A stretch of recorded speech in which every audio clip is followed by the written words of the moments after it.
Para comprender nuestro presente, es fundamental echar un vistazo a nuestro pasado, como cuáles fueron los orígenes de muchas de las cosas que hoy damos por sentadas, como una simple pastilla. La evolución del conocimiento médico, que hoy consideramos cierto, tuvo un proceso largo y complejo. Por eso, hoy nos sumergiremos en la vida y obra de una figura fundamental en la base de estos conocimientos, en el campo de la medicina. Uno de los más grandes médicos y filósofos del mundo musulmán, Ibn Sina, conocido en el mundo occidental como Avicenna. Ya de esta breve introducción, comencemos. Imaginemos un viaje al pasado, al año 980, en una pequeña aldea llamada Afsona, en la región de Transoxiana, que en este tiempo formaba parte del imperio Samánida, lo que hoy conocemos como Uzbekistán. Aquí es donde nuestro protagonista, Avicenna, vio la luz por primera vez. Su padre, Sina, no era un hombre común, ya que éste trabajaba como funcionario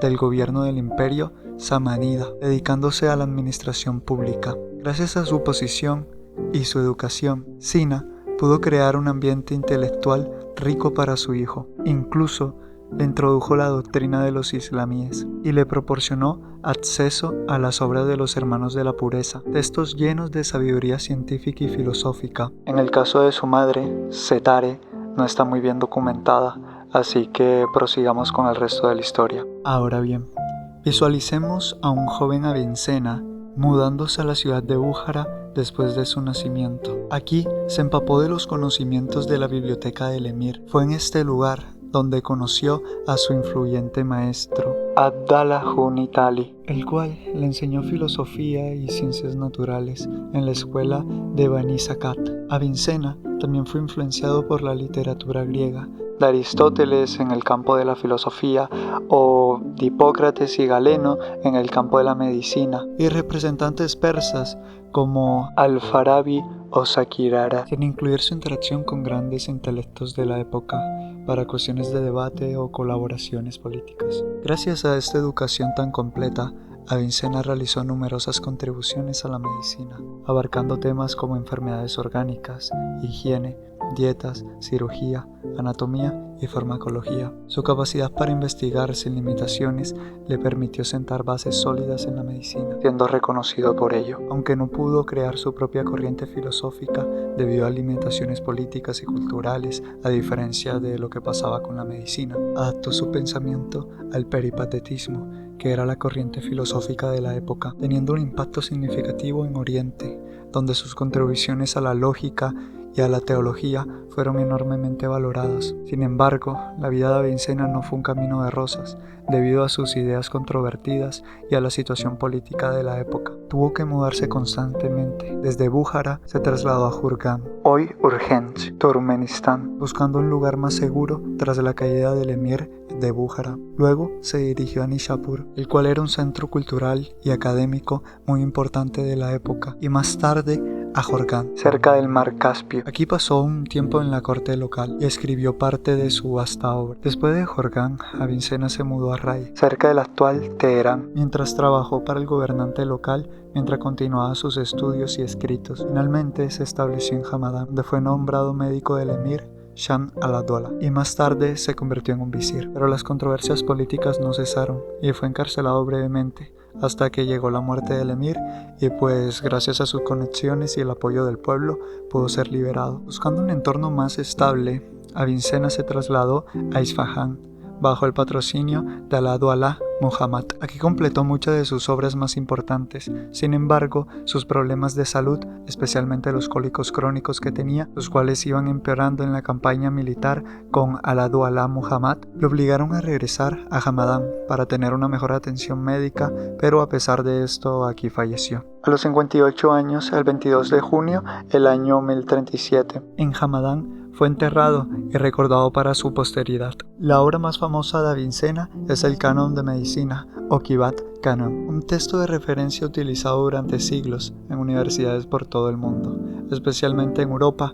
Además, escribió numerosos tratados de medicina, filosofía y otros temas, dejando un legado de más de 300 obras. Ahora, adentrándonos un poquito más en su etapa como filósofo peripatético, quisiera recalcar su aporte al intelecto. Para entender el intelecto, tenemos que entender que Avicena veía la razón como la capacidad de entender el significado de nuestras experiencias, una base fundamental para el sentido común. Sus ideas sobre el intelecto agente, influenciadas por Ptolomeo, resaltaban cómo interactuamos con el mundo físico para adquirir conocimiento. Sin embargo, el linde, o división, como prefieras llamar, entre la fe y la razón lo llevó a debates con otros filósofos de la época, como Averroes. Ahora continuemos con un capítulo fascinante sobre cómo la medicina griega influyó en el mundo islámico, mucho antes que la filosofía. Imaginemos un vasto intercambio de conocimientos, donde la medicina griega cruzaba fronteras y llegaba al mundo islámico a través de la escuela de medicina de Judishapur. En la época de los omeyas,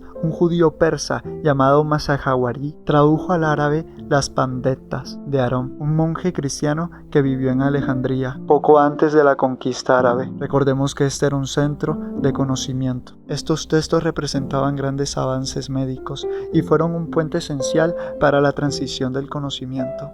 Pero esto fue solo el comienzo. Luego vino la obra Las características esenciales de las drogas simples, de Monsieur Padre. Este trabajo, junto a las traducciones realizadas en la época de los abasidas por Juayn, marcó una época de inmensas traducciones. Este periodo es conocido como la era de las traducciones, un tiempo donde la sabiduría antigua se redescubría y se hacían accesibles a más personas. Ahora imaginemos que estamos en el año 850, cuando Al-Bin Shad al-Tabar escribió Su Paraíso de la Sabiduría. Esta obra no solo sentaba bases sobre la medicina, sino sobre otras disciplinas, estableciendo un marco de referencia fundamental para el canon de la medicina. Poco después llegó Al-Razi, 1865-923, conocido en Occidente como Rasés, con su influyente obra Al-Awi, antes de que Avicena compilara su canon de medicina, fundamentando dichas bases que mencionamos anteriormente. Esto nos sirve para recalcar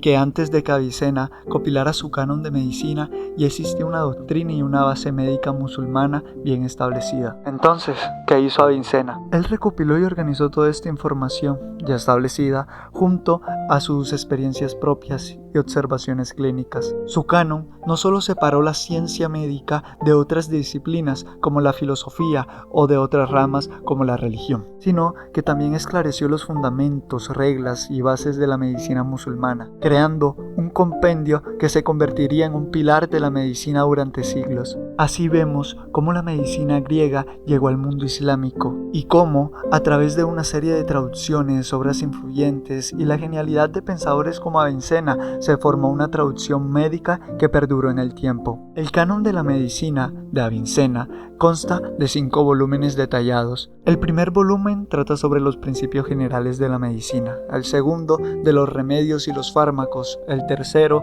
de las enfermedades y su tratamiento, el cuarto de las enfermedades generales y el quinto es un formulario de prescripciones médicas. Así, Avicena no solo dejó una marca indeleble en la medicina y la filosofía, sino que también nos muestra cómo la búsqueda del conocimiento y la verdad puede superar las barreras del tiempo y el espacio.